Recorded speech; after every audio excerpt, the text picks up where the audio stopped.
पवार साहेबांकडून पक्ष, चिन्ह, नेते सगळं एका क्षणात असं हिरावून नेलं. तुमच्या माझ्या बाबतीत असं झालं तर एखादा माणूस कोलमडून पडल.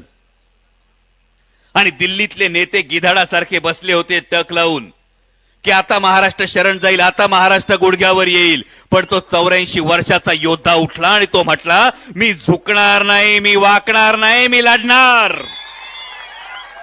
मी लढणार आणि लढून जिंकून दाखवणार.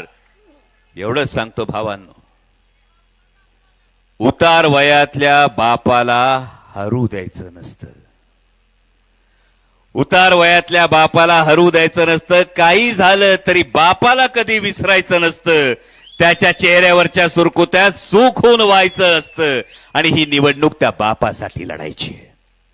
ज्यांनी कुणी पाठीत खंजीर खुपसला, वार काळजावर झालाय, उत्तर द्यायचंय 20 तारखेला. त्या बापाला आठवून बाहेर पड.